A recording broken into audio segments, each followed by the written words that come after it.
What's up, everybody? Welcome to the show. It is the Fantasy Football Fanatics podcast, the official podcast of thefantasyfootballfanatics.com. It is Tuesday, January 30th. We're already almost through a month, guys. We're that much closer to the regular season. I'm your host, Griffin Palmer, joined by CJ, the Hitman Hickman, and Jason Cabrera. What's up, guys? First of all, we're not going to go right into the regular season. We got a game to play, you piece of crap. We got a game to play. We got a Super Bowl to play, you piece of crap. It's like Ravens couch potato. How dare you?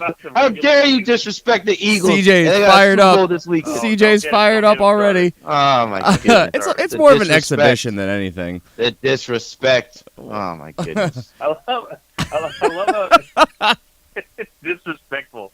Every time anyone says anything, disrespect. You just gonna gloss over everything. Gloss over. Oh yeah, we're almost to the off season, guys, and get to the regular. What? We got a game to play. What are you talking about? It's not an important game. It's not a game most people are hoping to see. So you know, it's ridiculous.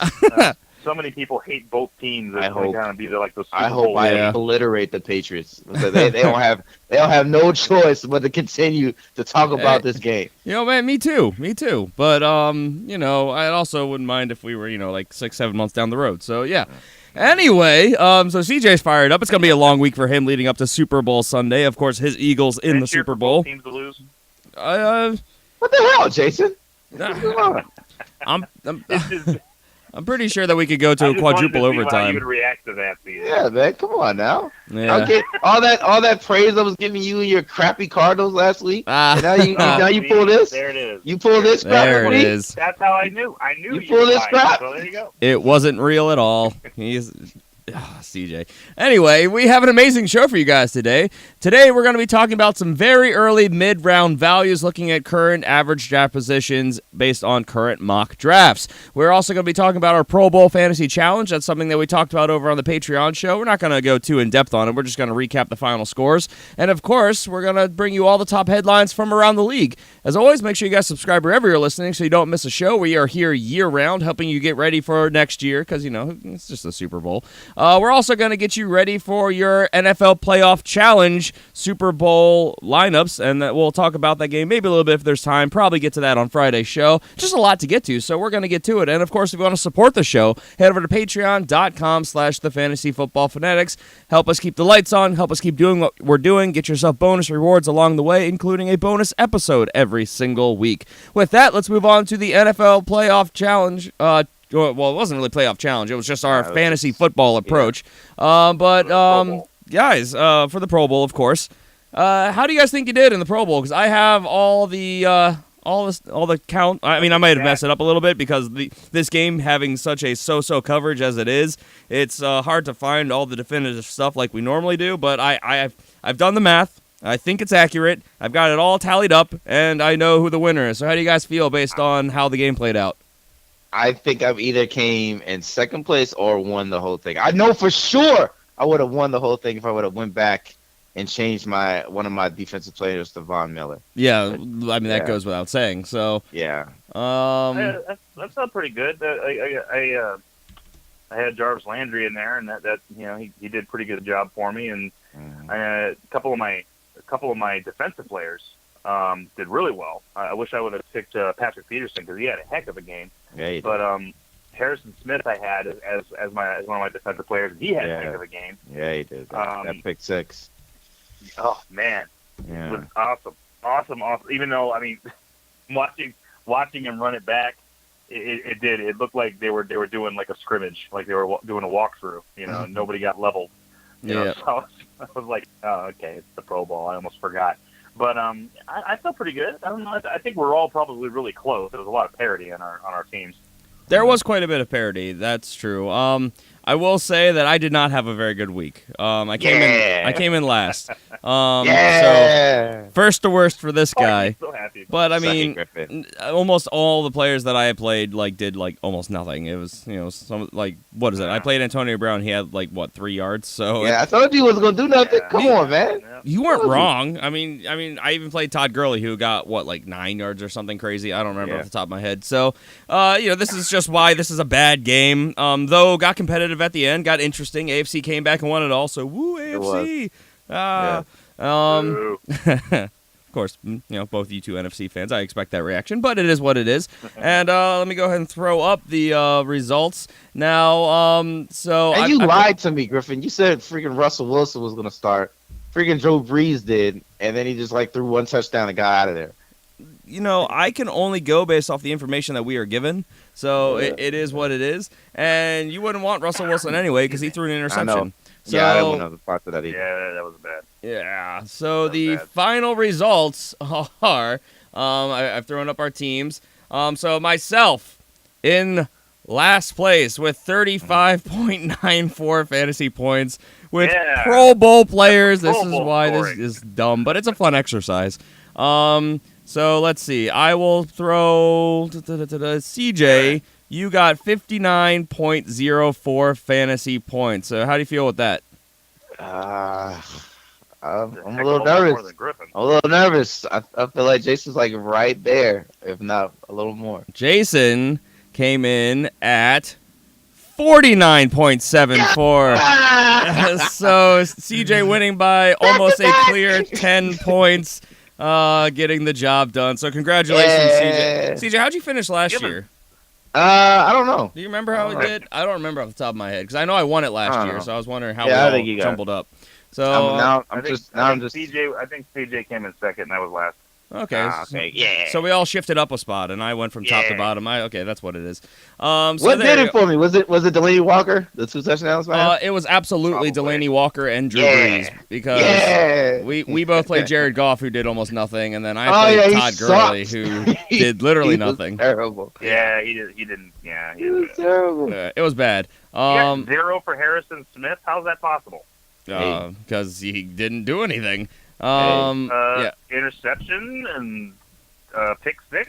Yeah, man. That didn't count. We just talked about. That didn't reflect on the stats I was looking at. Hold on, let me look at this. Where was it? Come on, guys. Did we just talk about losing points? Hey, if you don't want to count it, that's fine.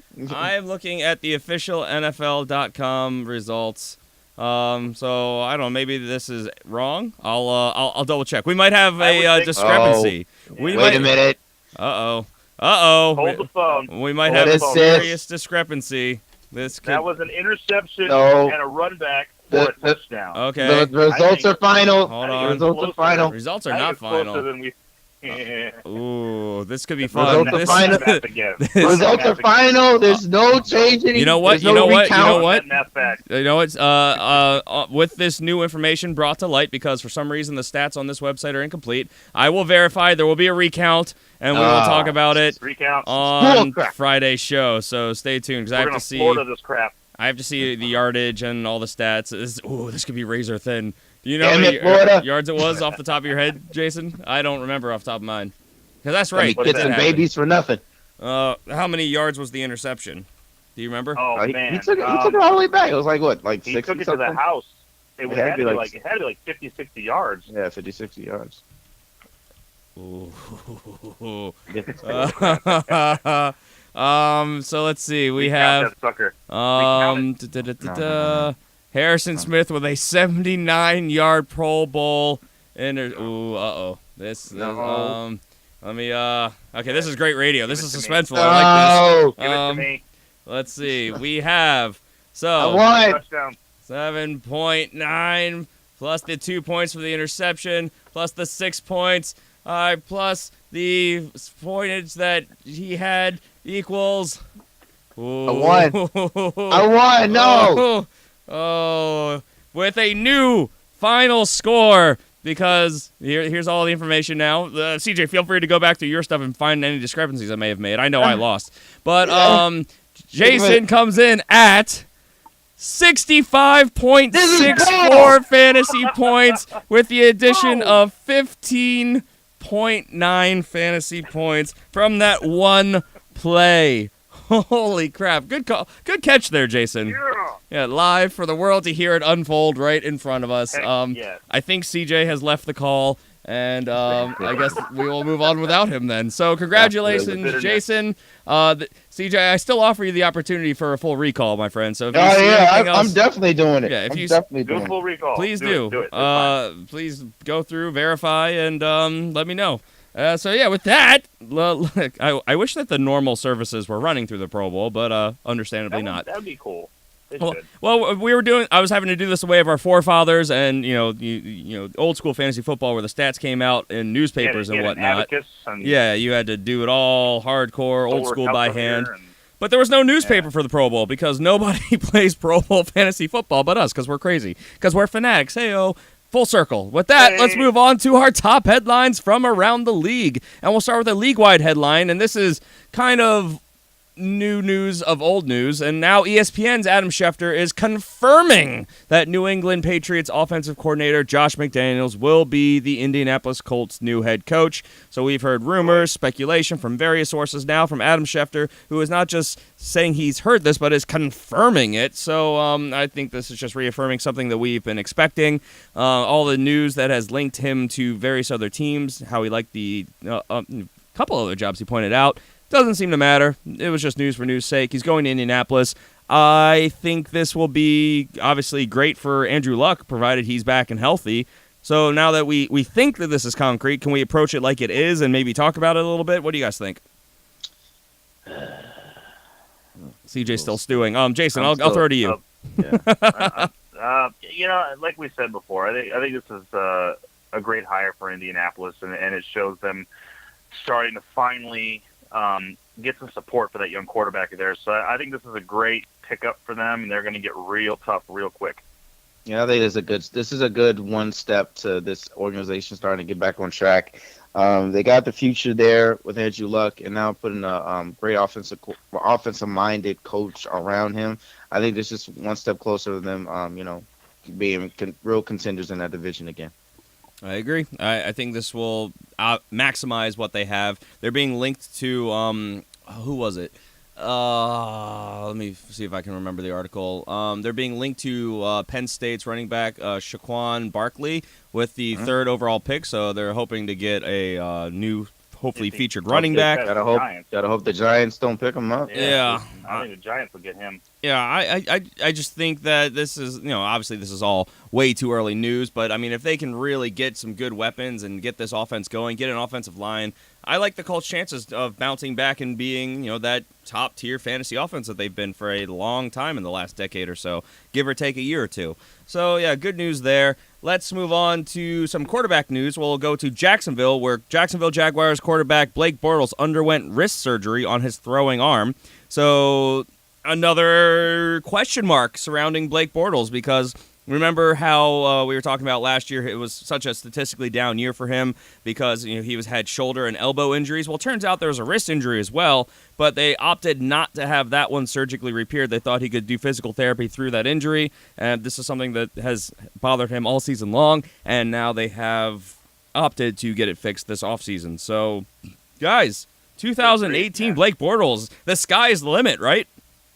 They're gonna have to do this guy like Cable and just give him a straight up metal arm or something. Because that whole arm is just deteriorating. I don't know what the deal is. That's realistic and legal. All right, sure. There you go. Yeah, sure. Don't get bitter. Just look. Bionic Man. They can rebuild him. They have the technology. We have the technology. Oh, okay.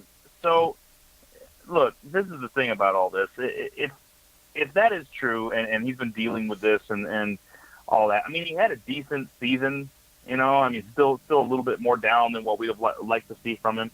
But if that is the case, then he could get even better, and he's still got a lot of weapons around him. He's going to probably get Allen Robinson back, they're going to franchise him. And so he could be good. I mean, 2018 could be a really good season. I still preach serious caution with him because he is so inconsistent and because he has had so many injuries. Yeah.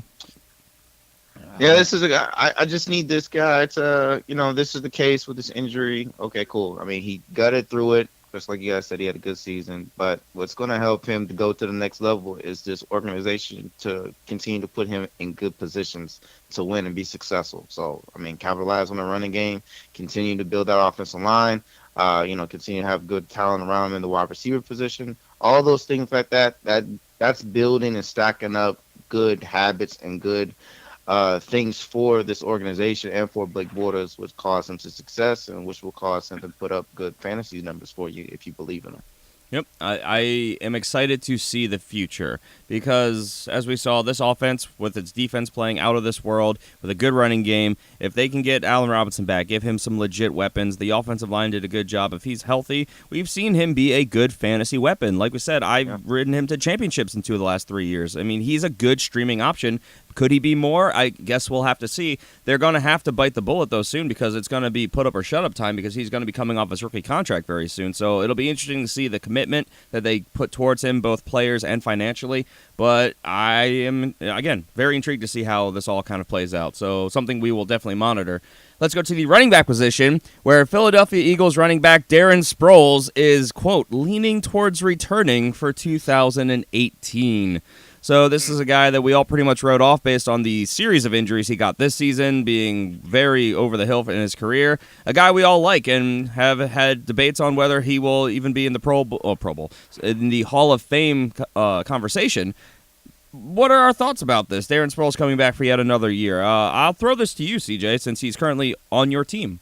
Yeah, I don't know how to feel about this because I mean I've seen his videos on his rehab and everything like that. He's still got the burst, everything like that. But I'm just looking at the young talent right now that's on the Eagles roster, and now with this potential news, with how this will affect this team. I mean, you got Corey Clement on there as a nice young receiving running back. He doesn't have the burst as Darren Sproles, but he does have size on him, and he has youth on his side. And then you got Humphreys, another kid that they drafted that was supposed to be like Darren Sproles 2.0. He didn't really work out this year because of injury, but that's another guy that is a speedy guy that they want to use on pump returns and then those gadget type plays, and that I think Doug Peterson will draw up. You already see his play calling, and I think that's going to have some success.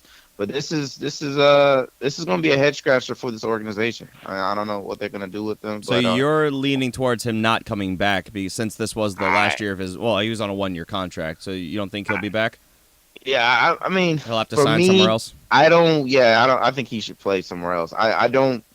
I mean, I don't want to be, I don't want to be a jerk about this. I just don't want him to come back because I think you don't see a role for use him. That money. Yeah, I just don't see a role for him right now because even if you do bring him back, you're sacrificing your younger talent that you can be able to use and yet save money putting it somewhere else. True. Depth is always a good thing to have, but I mean, he'll command a decent paycheck. You have to imagine he'll be 35 though, so it's. That's a pretty old running back. So I don't know. Anything you see differently want to add, Jason?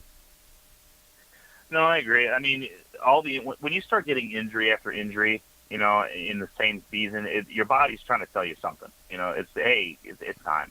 I mean, like I remember when Troy Aikman retired. And he had like 12 concussions or something like that, and he said he was like, my body was trying to tell me something. It's like, yeah, stop it. That's what your body's trying to tell you. I think Darren Sproles probably needs to. He's 35 is old for a football player, especially for a running back, but he's not old for a person. I think it's time for him to probably hang it up and find something else to do. I know it's hard to say that and hard to do that when you've been playing football your whole life, but I just like what CJ said. I don't see a role for him on any of these teams because he's going to be a gadget player, a third down back at best, but he's going to be commanding more money than that. Yeah.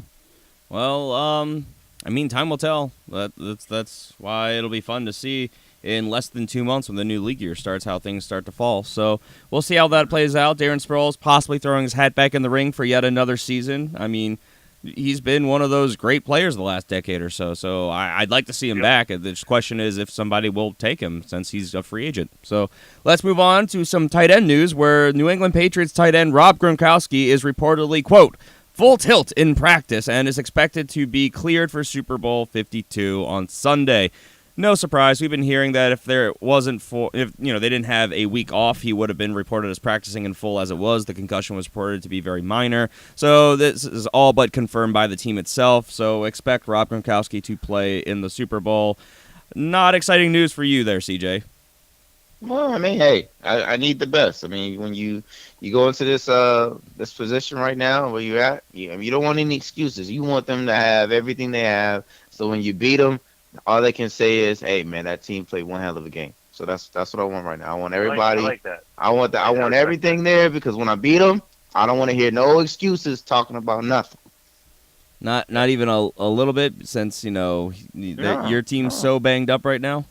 No, I mean, look, this team has resilience, man. I mean, look, all the stuff and adversity this team has gone through, and yet they continue to play. They don't show anything where it says, like, oh, woe is me. Look, man, look, when you go out there and play in the NFL, it's about whatever you put out there. It's your best versus theirs, and there's no sympathy cards out there. So you just got to go out there and play football, and that's what this team is doing. And I love it. I love it. You don't hear nothing about nobody feeling sorry for the Eagles. They go out there and punch people in the mouth. Well, at least you won't have to play Harrison Smith in the Super Bowl. So I mean, hey, I wish I would. I put that man on skates. I put that man on skates last week. I'm just saying, you lost to me in our Super Bowl in our league. You lost to now Jason because of Harrison Smith there. He was on both those teams. So maybe the Super Bowl's your big win for the year, CJ. That could be good, right? It'll be wonderful. I think CJ will take that. I will take that over. I think anyone would take a real life Super Bowl for their team over a fantasy win. Over everything. We may be a fantasy show, but our love for fantasy starts with football. So I might even retire from fantasy if we win the Super Bowl. I'll just be just a conciliary for you guys on here. That seems entirely unnecessary, but yet I would not be surprised at all knowing you. So with that, let's move on to our topic of the day, the reason that everyone is here, and we're going to talk about some of those very early mid-round values. Now remember, we describe mid-round as the middle 5 rounds, rounds 6 through 10. So we're outside of the early rounds, those high-ticket players, the ones that are usually those every-week starters for you. At the very least, they're probably starting for you every week. And we're into some of the guys where we're talking high-end streamers, not quite the late-round flyers. So I have all mine broken down by where they were drafted positionally, overall, and what the pick was. I focus primarily on the running backs and the wide receivers because, even within this show, we have different philosophies on drafting quarterbacks, tight ends. So I figure this is kind of the way to go. Did you guys more or less do the same? Yeah, about the same for me as well. Pretty much? All right. So does anyone want to go first?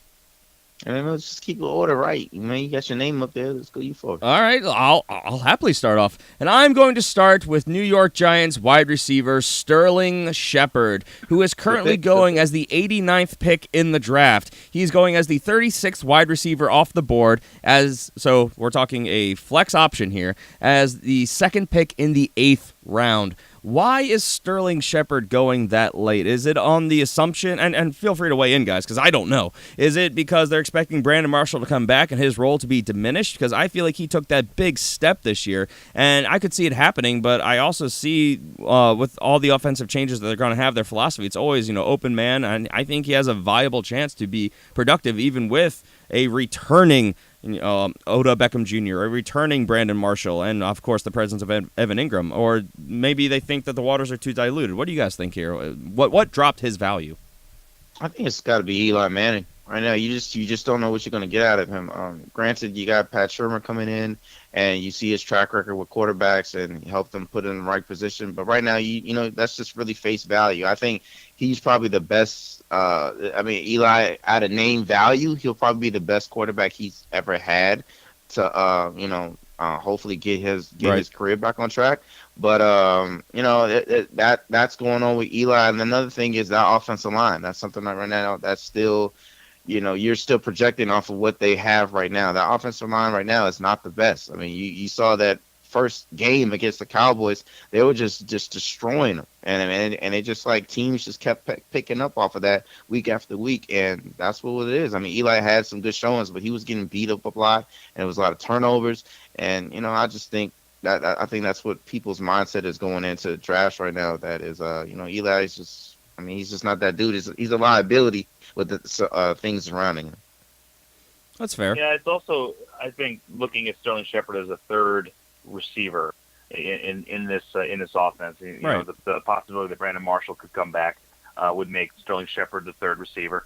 Plus, this team was so bad statistically this year, and bringing in a whole new coaching staff and getting rid of the GM, bringing in a new GM, they have a lot of change, a lot of uncertainty right now. So that's scary, and you got to hedge your bets a little bit when that kind of thing happens. I think this is a name that's going to rise on boards as we get closer to time to actually draft. But remember that that's going to depend on what happens. If Brandon Marshall goes away, which I know 2/3 of the show expects that to happen. That Brandon Marshall probably will not be a Giant next year. If he goes away, I think Sterling Shepard's name is going to rise up boards. So I think those things together, just like what CJ said, Eli Manning had a very bad year. So all that is kind of dropping his name right now. But again, I think that is going to start to change as Pat Shurmur comes in, institutes his offense, and starts pushing them in the right direction. Didn't we all unanimously think that he was going to leave because we talked about how they have the out in the contract, or who do you think staying? You? Yeah, I was the one who said they'll probably keep him. That's right. Yeah. So we'll see. So again, the team, they have an out in his contract from 2017 to 2018. If he stays, the cap hit is $6.15 million. If he leaves, $1 million dead cap. So that, of course, is the wrinkle that makes it interesting. Right. I would say that they were going to get rid of him if they were in a good position to draft a wide receiver. But I think they're going to concentrate on a running back. I think Saquon Barkley is going to end up going to them. So they're gonna look to bolster the offensive line, bring in run help, for this offense, because they've got a lot of passing weapons. You know what I mean? So that's why I think they'll probably just leave Brandon Marshall where he is. You're not thinking that they might look to the future at quarterback? They might, but I don't think they're going to do it right away. I think the most important thing for them to do right now, because look, Eli Manning is going to be the quarterback this year. There's just no way around that. But they may look in the second round for a quarterback, because this is a very, very deep quarterback class. There's a lot of really good quarterbacks coming out of this class, as we've already said, and will continue to say throughout the offseason. So yeah, they may look to do that, but I think that they're going to focus on the run game. All right. And the defense. It's definitely going to be interesting because I know I'm seeing them linked to a number of quarterbacks, so I completely agree with what you're saying, Jason.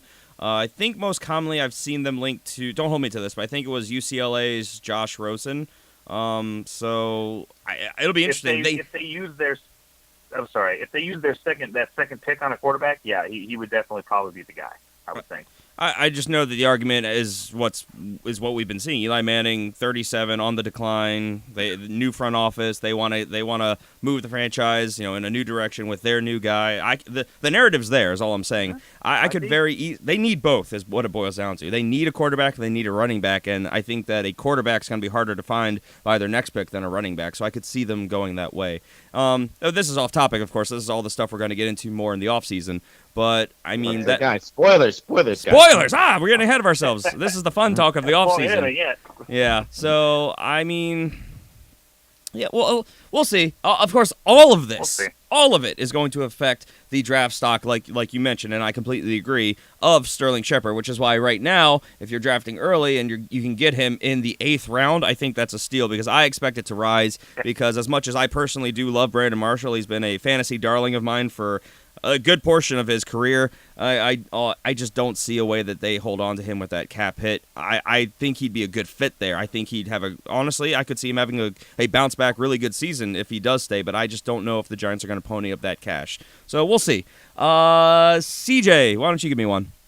All right, man. My guy is Emmanuel Sanders. Right now in mock drafts, he's going as the 70th wide receiver off the board, around about the 6th round or the 7th pick.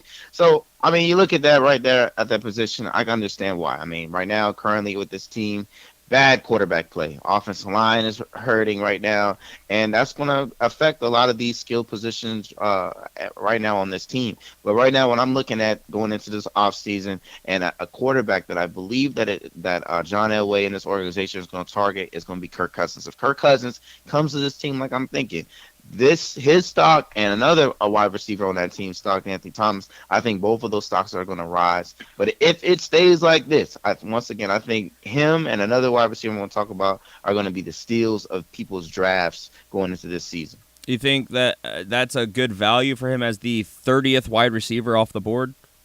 I believe so. Just because if I'm getting Kirk Cousins as this guy's quarterback, he's gonna blow past these numbers. He's not even going to be a flex option. He's going to be putting up wide receiver 2 numbers. I could see it. I could see finally the bounce back of Demaryius Thomas and Emmanuel Sanders. The pass catching options in Denver, which obviously have been missing the last couple of years. So yeah, we could see it. I agree. I think that depending on the way this offseason plays out, I could see his stock rising. The narrative could be there. It all depends on what they do. Free agency, draft. I mean, Paxton Lynch seemingly is already forgotten. We're hearing all these rumors and rumbles that they're going to draft another quarterback. So, we'll see. So, Jason, any thoughts there? No, I completely agree. I was looking at both Demaryius Thomas and Sanders, and Thomas is already being drafted too high for that. But yeah, I think that if Cousins does end up in Denver, or if they get a decent passing option in Denver, I mean, they're going to have a shot at someone like Bradford and guys like that to bring in. Any of those guys would be an upgrade on what they've got. And yeah, these two receivers become very, very relevant very, very quickly. I've also seen mock drafts where they have Sam Darnold going to Denver at 5, so that would be interesting. Yeah, and that then fuels the fire of everything we've talked about. So with that, Jason, give me one. Well, surprisingly enough, because I'm not a big fan of this guy, Devontae Parker. It came in at number 72 overall, 6th round, 8th pick. It's going to be Tannehill coming back. It's going to be a more solid offense and a better running game, and we'll talk about that a little bit later too. And then Devontae Parker is going to reap the benefits, I think. So I definitely think that he would be, if you can get him in the 6th round, I think that's a decent value. Yeah, I can see that. And all the narrative there, and I've of course been on this guy's bandwagon, mostly incorrectly for the last couple of years, but I just know all the stats and talent is there. If they get, the weapons, he gets the opportunity. I still think it's possible. He's proven me wrong, at least fallen short of my expectations, but I still think he could do it. So could be a really good pickup in the 6th round there. So I guess I'll jump in next with a running back, which intrigues me why he's so low. I guess it's just the position is just so cluttered right now. But that would be Green Bay running back Jamal Williams, who's going as the 102nd player off the board. So that puts him as the 2nd pick in the 9th round, as the 39th running back off the board. That's bench value, and this guy was really good. And I know there's all the talk about Ty Montgomery, Aaron Jones, but I mean, this guy was drafted ahead of Aaron Jones. He was great when he got the opportunity. I know Aaron Jones is explosive, and he gave them what they wanted to in bursts, but he wasn't able to stay healthy. Ty Montgomery statted out as being one of the worst running backs in the league when healthy this year. So I just don't see a way that they take this converted wide receiver and they keep him as their starting running back. So I think that job is going to default to Jamal Williams, probably being at least the lead back. Maybe not a workhorse 3-down back, but an every down back, but at least the lead back, first, second down guy. And that is value that exceeds 9th round value in your fantasy draft. So this is a name that just stood out to me. I think this will probably adjust pretty heavily come draft season. What do you guys think? I mean, I like it. I like what we got going on there. I mean, other guy on there is Aaron Jones to me, but I mean, I still like this. I think this is a team that's going to be leaning heavily on the run this year. I think they see the error of the ways on that. I mean, keep Aaron Rodgers healthy. You got to have a nice running game. So right. Yeah, I can see that. Yeah. All right. Yeah, CJ, your turn. Give me one.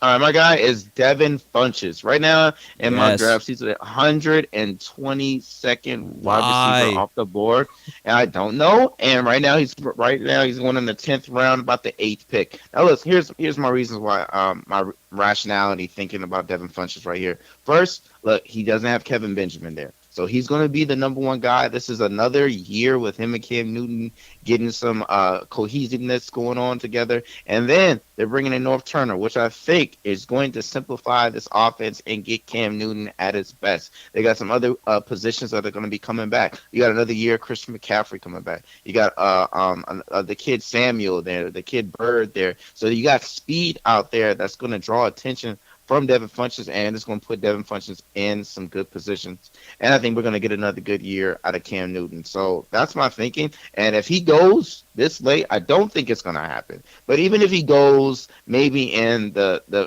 highest, I think he'll probably go is probably like the 6th round. I think that's still good value. If everything pans out right and we get a good Cam Newton with this new North Turner offense, I think this is going to be a good year for Devin Funchess, and he's going to put up some good numbers. I just don't see a way that he he doesn't return on that late of value. He's got to go higher. I mean, he's the number one wide receiver on his team right now.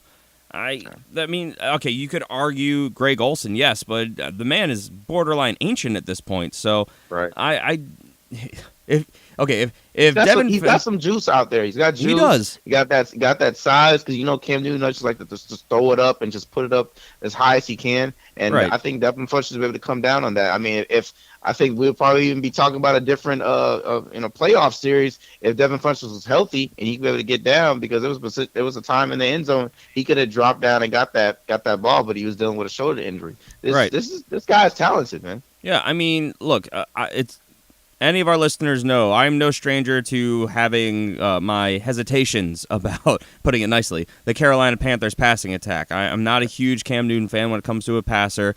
Therefore, I think his weapons suffer. But on volume alone, volume and opportunity, I mean, unless this team makes some drastic moves in free agency, I don't see a way that Devin Funchess is worthy of being taken in the 10th round. He should go much higher than that. So I agree. This is a pick that honestly surprised me when I saw him going that late in mock drafts right now. I thought for sure he'd be a 6th, 7th round pick probably. So I think he'll find his way there by the time draft season comes around, all the narrative, unless big changes happen once free agency starts. Do you have any thoughts on this, Jason? I'm with you as far as I don't trust Cam Newton and that passing attack there in Carolina. However, I do also agree that Devin Funchess is the number one guy in that offense, other than Greg Olsen when he's healthy, and there's the thing when he's healthy, right? So I agree with you. I think Funchess is going to get a large number of those targets. He's got to do better than 122 overall. Right. I mean, Greg Olsen's been an Iron Man, but he got hurt this year. He's getting older. Who's to know if that's the beginning of things going south for him in his career? He's an old guy. So, it just doesn't make sense to me. So, yeah, with that, I'm going to throw it to you, Jason. Give me one. I got a running back for you. Kenyon Drake. I love this one. I drafted him in our mock draft. 88. Yeah. Absolutely. Number 88 overall, 7th round, 12th pick.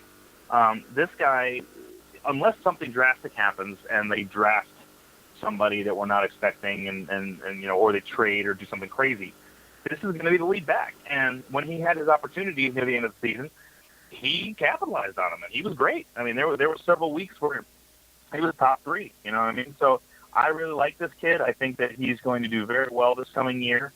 He's going to stabilize that offense. And I just realized that I started this out with 2 Dolphins. I'm very shocked at myself. You're a big Dolphins fan, I see now. You believe in this offense next year. Apparently, I believe in this offense.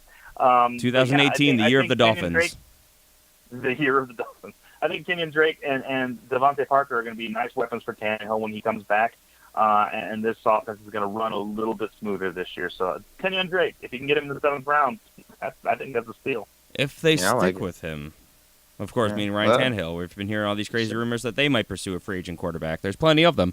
We'll see. Let's see. Let's move on, and that puts me back on the board this time, and I'm going to talk about one Marvin Jones, Detroit Lions wide receiver.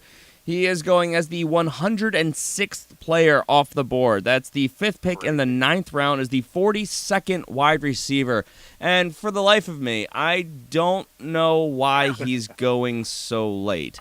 Marvin Jones, a guy who finished as a top 5 wide receiver in fantasy football in 2017, going in the 10th round? Oh, 9th round, sorry. Darn near double digits. What is happening here? I know there's consistency issues, but why would that drop someone almost into the late rounds like sleepers? What? I throw this to you guys. What do you think happened here? Oversight? It's just name bias. I mean, Marvin Jones has never been the guy there until this year. Now he's the guy. You know, I mean, he was the guy. Plus, new head coach, and there's other things going on there. So it's just all the upheaval. Like you said, I think this guy's name is going to fly up draft boards. I think it's right now just off of what you're gonna get out of this guy, because his first year he started off really good and then he tailed off and then had a really good season. This year he showed you that he was that dude. So I think people right now are kind of teeter-tottering, wondering what they're really gonna get out of him, for a whole season. Again, can he be consistent and do it again? I mean, we, of course, during the regular season do our studs and duds category. This guy only made our duds list a handful of times. He was not consistently this, game-breaking player that we all thought he was going to be, but at the same time, his bad games were, for the most part, decent value. And, you drafted this guy probably as a flex option wide receiver 3 type player, maybe wide receiver 2 in deeper leagues, and he finished as a wide receiver 1. So you got great value for the guy. I don't know why people would think that they were burned by him. So to see him going this late just blows my mind. So everyone out there, I'm telling you right now, as much as I may not love Marvin Jones, everyone has a great value. And if he's going in the 9th round, please believe I will have snatched him up by then if you were in drafts with me. So, yeah, Marvin Jones, a guy to definitely watch. A guy I expect to climb up into maybe even out of the mid-round values. I could see him into the early rounds, honestly, based on recency bias. And, as we talked about on Tuesday's show, or was it Friday's show? This is Tuesday. We talked about how very few of you are actually listening to shows right now, doing fantasy research, keeping up the news and notes. The vast majority, the masses, I would say probably 80% of fantasy football players, they're the ones that they go out, they look at the final stats from last year, they say, oh, look, Marvin Jones finished as the number 5 fantasy wide receiver. I'm drafting him in the 2nd, 3rd round. You see crazy stuff like that happen all the time. So there's no reason to think that won't happen, and I think he will shoot up draft boards. I would be shocked if he's anywhere near this value come draft time in August. So, yeah, Marvin Jones, a guy that stood out to me. CJ, your turn.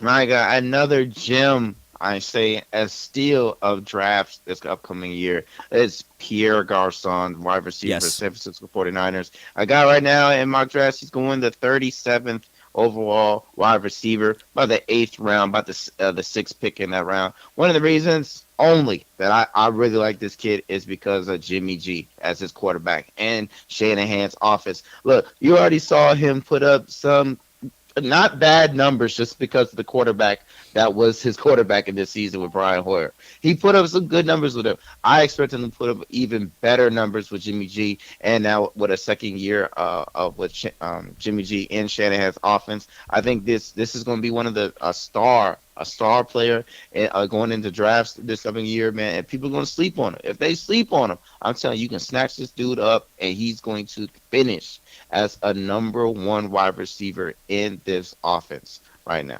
It has to come down to short-sightedness and people not being able to connect the dots. I mean, you guys kind of laughed at me a little bit, but I was singing praises about the landing spot of Pierre Garçon with Kyle Shanahan in April of last year. But I was saying, I don't know about this year, maybe next year, because we thought they were going to get Kirk Cousins. Well, Jimmy G is showing that he is awesome, and we saw hints of his ability with Kyle Shanahan, which by all accounts, look at Matt Ryan, who struggled with that offense he didn't get it down till his 2nd year there. And Jimmy G was able to pick it up while being transitioned there mid-season. Give these guys an offseason. Pierre Garçon coming back healthy. I think he's going to easily give you wide receiver 2 value.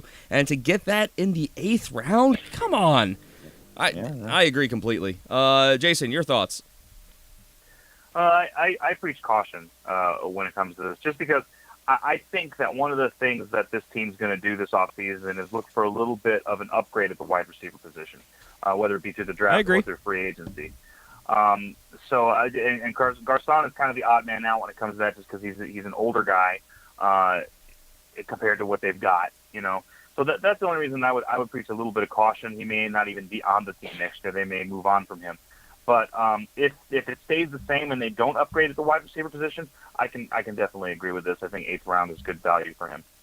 I don't think they're going to move on. They offered him a pretty decent long-term contract, and he's by far their number 1. I think if they bring in anybody, he'd still be one of their top 2 receivers, which of course would deflate his value. But I don't think that even if they bring in like a stud, which there's no real big names on the market except for Jarvis Landry really this offseason, because we're thinking Allen Robinson's going to be franchise tagged.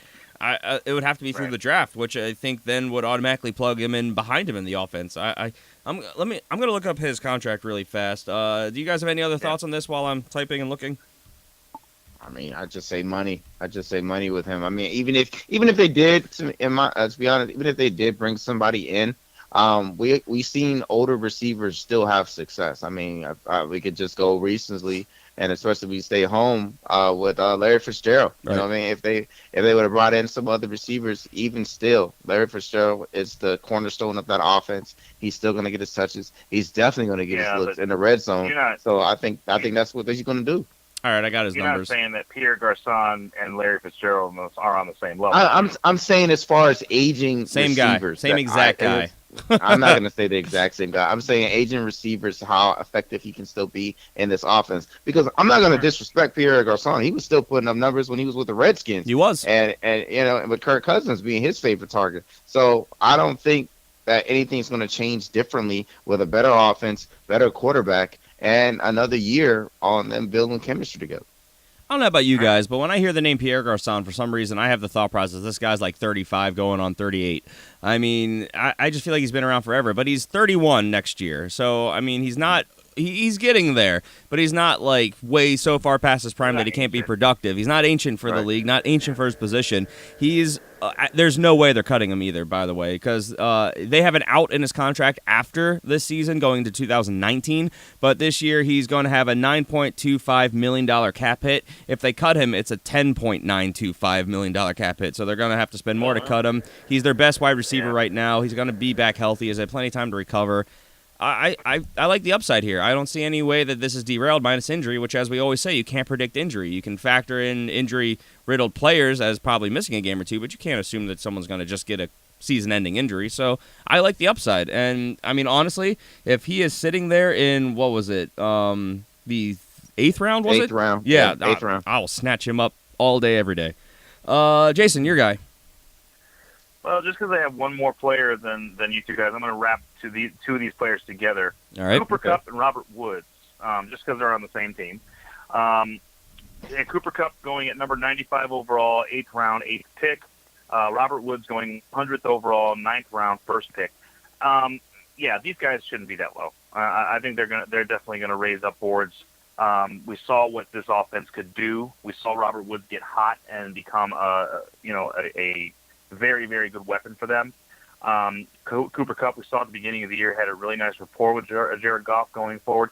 I think that's just going to improve and increase. This team is probably going to upgrade even more at the offensive line, which is going to give Goff more time back there to throw the ball. So, yeah, I definitely think these guys' names are going to go up this board quite a bit. I expect them both to go up the board. I don't know how far. It all depends on Sammy Watkins, because I think that with all the good news that we saw with Robert Woods, how he was this clear difference maker when he was healthy, how Cooper Kupp was actually the best fantasy wide receiver on that team this year, and that was not big play. That was PPR. That was consistency. I mean, Sammy Watkins is still the number one on that team. He was drawing the number one coverage, and I think they intend to use him the same way, and I think that if he's back, that dilutes everything. So I still see these guys probably going as mid-round values, but I don't think I see them going 9th, 10th, or was it 8th, 9th round where they are now. I see them going up a couple rounds higher than this at the very least. So I agree. These guys were way too low. CJ, what do you think? I think, once again, I agree with you as well. I was going into this upcoming season. I like a lot more Robert Woods than Cooper Kupp. I know Cooper Kupp was a sensation coming into this year just because the touches that we saw in the preseason. Yeah, we called it. We called it. Yeah, we called it too. Reason why I like Robert Woods more is because he's been that possession type guy, but yet he was also that deep guy. Right. And now we're saying that Sammy Watkins, we expect him to take another step forward, maybe another year healthy, and get that chemistry going with Jared Goff. But we already seen what Robert Woods can do in this offense, and I just expect it to be even more productive from him doing, because this guy was taking 15-yard passes, these slant routes to the house, just because the way this offense is designed. That intrigues me a lot more than what Cooper Kupp is going to be able to do in this offense. So I'm looking more towards Robert Woods going in the drafts versus Cooper Kupp going in this year. All right, and we will see. I mean, of course, that's going to be the rankings debates that we'll have much later on down the line. But, again, as a whole, we're all on the same page. These guys are going way too late. Let's see. We're starting to run low on time, so we'll pick up the pace a little bit. I think we all have, one or two more guys left that we want to get through? Yeah, about two guys. All right. So I will throw out Pittsburgh Steelers wide receiver Juju Smith-Schuster, who's going as the Absolutely. 121st Yeah. player off the board, 7th pick Absolutely. in the 10th round. He's almost going as a late-round flyer, the 48th wide receiver off the board. And I don't know if this is name recognition or not, but remember, as the season played on, he eclipsed Martavis Bryant being the number 2 wide receiver for portions of the year. And, I mean, if that trend continues, and this is kind of that if scenario, but I think that even if Martavis Bryant is around, this team loves to put up points. That's what they do. They have gone from a defensive team from a decade ago to an offensive juggernaut. Yes, they lost their offensive coordinator, but that was a decision they made. This offense runs through Big Ben. We don't expect that to change. We expect them to retain Le'Veon Bell. The nucleus is intact, and I think if Juju Smith-Schuster, especially if he seizes that number 2 role, he's going to give you unbelievable value for a guy who's going as a deep bench wide receiver at this point. This is probably your second or third bench wide receiver when you're talking 10th round.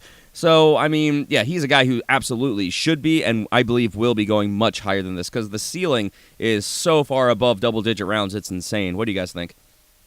Well, you remember that in our mock draft when we did the way too early mock draft, right? I picked Juju Smith-Schuster up in the very last round. Right, crazy. I was like, I remember looking and going, "Oh my God, how is he still sitting there?" I don't know. You know, so it's absolutely ridiculous. His name should, if people are intelligent and are listening to podcasts like this one, his name should fly up boards because he was absolutely amazing to watch.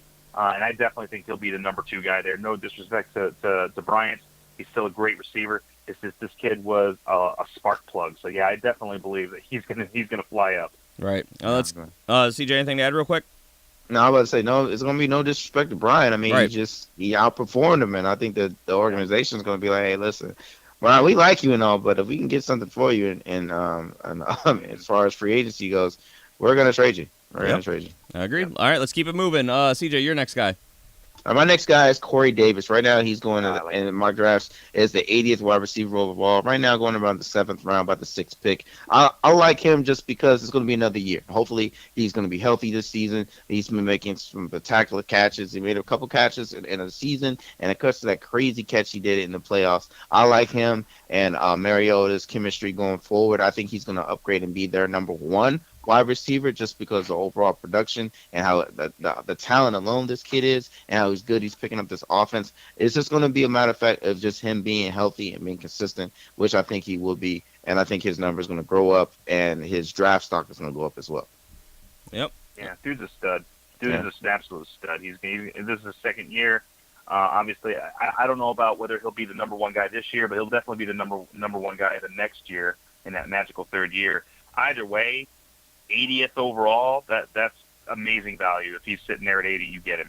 Yeah, I still think this is kind of diluted. We don't know exactly how Delaney Walker's going to play out. There's still Rashard Matthews, there's still Eric Decker, and those things could change as well. So I mean, I think 7th round makes sense, but I could easily see a scenario in a world where he definitely climbs above this, especially as I'm sure we're bound to see. So if Marcus Mariota can get just better, if they get more out of their new offensive coordinators, if they're able to get consistency, if there's just one highlight reel catch, this guy will shoot up draft boards because the scenario is there. The top wide receiver drafted just a year ago. So yeah, I agree. Corey Davis is definitely a guy to keep an eye on here.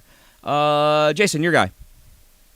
I thumped the table a lot for Isaiah Crowell last year. You did, and with good reason. I mean, he is a great running back, and he has the opportunity to be very good if he gets the volume. Unfortunately, he was not playing in an offense that lent itself to giving him volume. So in that particular case, and I think that's going to continue to be the case. So Duke Johnson, number 132 overall, 10th round, 12th pick. Honestly, this guy was the hot hand. The Cleveland saw that, and they started getting him the ball more often. I think this guy's going to be a very nice value for you. I don't think he's going to stay in the 10th round. I think he's going to climb. And if you can pick him up in the mid to late rounds, it's definitely worth it. Yeah, I can see it. I don't even know how this doesn't work out because, I mean, the Browns are, of course, they're not being linked to running back right now in at least early mock drafts. They've got a decent 1-2 punch, and given opportunity, he looked better. Duke Johnson looked better than Isaiah Crowell. I mean, he's definitely the pass catching back. I mean, the Browns have had a lot of draft picks, and you could make an argument on hits or misses throughout them. I mean, they're making changes to coordinators, they're making changes to personnel. The only thing not changing is the head coach, which I think is on a hot seat, even if this was his plan, his 6-year plan as we recall it. He could very easily be a steal here, and I could also see a world where he climbs because people are going to see that reality, and I think it's going to have a spotlight on it, and I think it's going to be glaring, especially if they don't bring in other talent. So I don't see there being any way that he stays as a basically 11th round pick. So I agree. With that, let's do our final ones, rapid fire, and get out of here. I have New England Patriots running back Dion Lewis. He is going as the 127th player off the board. That's the 45th running back as the 11th pick in the 10th round. Guys, this guy is unquestionably their lead running back. Now, the thing here is Rex Burkhead, I know, is a similar role, and he plays a red zone role for them as well. They've got a pass catcher in James White, and they like all these guys. But Dion Lewis, if you look at him just on tape, on paper, he's the most talented of the three, and they use him the most between the 20. So if you're looking for solid value and a guy who has upside if someone else gets hurt, I know he has an injury history, which is probably why he's also down this far. But, I mean, just on value alone, he's going to probably give you a pretty decent floor. He's always got the upside to score. They use him in passing, rushing, and on the occasion they do use him in the red zone, especially if Rex Burkhead is out. He's in the red zone all the time. So I just don't see a way Dion Lewis is going as basically an 11th round pick either. What do you guys think?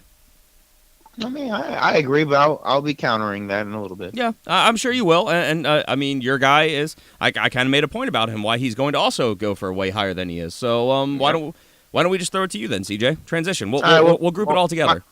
My guy is Rex Burkhead. Right now, 130th running back off the board, about the 10th round, about the 12th pick.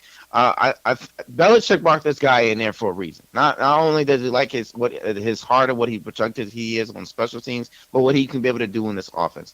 I think right now that Dion Lewis is a good A. But this team likes to use all their options, so that Belichick wants to use A, B, C, D, the whole freaking alphabet. And right now, he's been effective, Rex Burkhead, in this offense, and just like you said, in the red zone. And I don't see that changing going into next season. Right. So I see that it's going to be right now. This is kind of for lack thereof, basically like a thunder and lightning situation that they got going on with the Saints right now with Alvin Kamara and Mark Ingram. This is what the Patriots do. They don't have a regular run game like typical offenses do. Their run game is their dink and dunk pass game. So this is what these two running backs are going to do, and they're going to still be effective, and they're going to get good points. You saw games where Rex Burkhead had 2 to 3 touchdowns, and you saw Dion Lewis had great games where he had 2 or 3 touchdowns. I think that's just what this offense is going to be. So I don't think you can go either wrong with either or. And I definitely, just like you said, Griffin, I don't think these guys are definitely going to go in the 10th round. No. They're going to go up. People are going to take a shots on these guys, and then they're going to get rewarded for taking the shots because they're in a pass happy offense that's going to be predicated on moving this offense through the running backs. Right. Pass catching offense. Both these guys catch balls. They're both good at it. And I mean, yeah, they both have standalone value week to week. It's neither, it's one or the other. They both have value. Just one of them is going to probably end the week a little bit ahead of the other one, whether that is total yardage or if that's touchdowns. That's usually what differentiates the two. The one thing we can agree on is that it won't be Mike Gillislee. So, no. Yeah. Unfortunately, no. Yeah, for people who spent early round picks on him, even though we tried to say don't do it, but they did. So with that, let's take it home with another guy, which I love and am shocked that he is going here. But he falls outside the category. Jason, tell me about your guy. First off, let me just preach a little caution. You guys just had a little Patriots happy party, but I want to throw a little cold water on that. Remember that a year ago, we were talking about LeGarrette Blount as being one of the top running backs of the league that year because they used him, and he is not a pass catcher. So the one thing you have to remember about the Patriots is they don't do anything you expect them to do. And when they started bringing in all these running backs, all of us sat there and went, what the heck are they doing? They got like 5 running backs. There's like 6. Now there's 8. What the heck is going on? So I preach caution. Yes, Dion Lewis and Rex Burkhead both look good this year and should go up boards and will be valuable. However, you never know with the Patriots. You just don't know what they're going to do. They do crazy stuff. I could counter that point by point, but we're almost out of time. I mean, I agree with you, but I have counter arguments that we could add clarity to it, but that's for another show. We got to get out of here. You're allowed to be wrong. All right, so that's fair. As are you. Your guy. Exactly. I just don't. My last guy My last guy. I'm sorry. My last guy. Yeah, he does fall just a tad bit out of the category. So the reason I went ahead and went with him is because I don't think he's going to. I think he's going to fly up boards because people are gonna remember and they're gonna look back. Hopefully, anyway, the smart ones are. And I'm talking about Marquise Goodwin. I've been thumping the table for this guy for several weeks now. And the reason is because Jimmy G absolutely loves to throw the ball to Marquise Goodwin with good reason. The guy has talent. He is extremely good. He's just going to get better.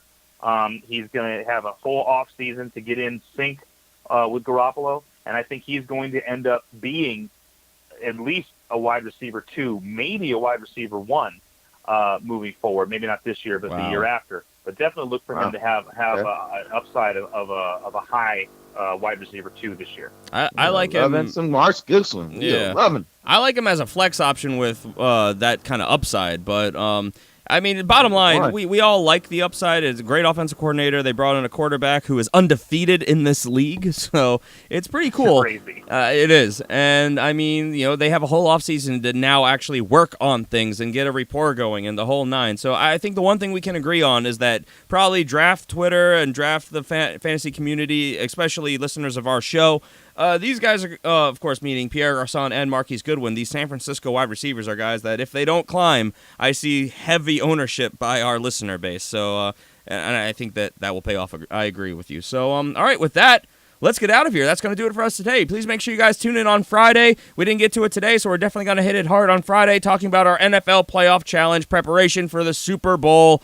Woohoo! It's almost here. Yeah, I know, CJ. It is a game. It's a big deal. Your team's in it. Blah blah. I know. Yeah. And then as soon as that's over, we can start recapping the year. That's some of our favorite shows. That's definitely some of our most requested shows. So we'll get to that. And that can be found only here wherever you are listening. We're on iTunes, Stitcher, Podcast Addict, YouTube, various other things. Make sure you give us a like, give us a subscribe, give us a follow. If you guys want to help the show, go to iTunes, give us a rating, give us a review, or on whatever platform you're on. It's just iTunes is the one that kind of gets funneled out to a lot of places. So that helps the show out a lot. Or if you want to support the show, go a little bit further, head over to patreon.com/thefantasyfootballfanatics. Get yourself bonus perks, including all these bonus topics. That's where we do the much more in-depth stuff. We spend a lot of time talking IDP, more on PPR, lots of other stuff over there. So if you're into the more advanced fantasy football, that's the spot for you. Doesn't cost very much, and you get access to a lot of cool things along the way as well. Again, that is patreon.com/thefantasyfootballfanatics. Or if you want to talk with us, interact with us, follow us on Twitter. The show is at the FF Fanatics. I am at GPalmerFFF. CJ's at CJHickman89, and Jason is at Jason Cabrera13. So with that, we are out of here. Any parting thoughts, guys? Hey man, F Tom Brady. Wow, unnecessary. All right, Jason, any parting thoughts? I don't know how I'm going to top that. I don't know how to follow that. Guys, anyway, enjoy the Super Bowl week, guys. Indeed, and it will be a week, I'm sure. And it'll be a game, and somebody will win. So we'll see how that plays out, and we'll have our predictions going into the game on Friday's show. So we'll see you guys then. Take care. Have a good week. Talk to you later. All right, bye.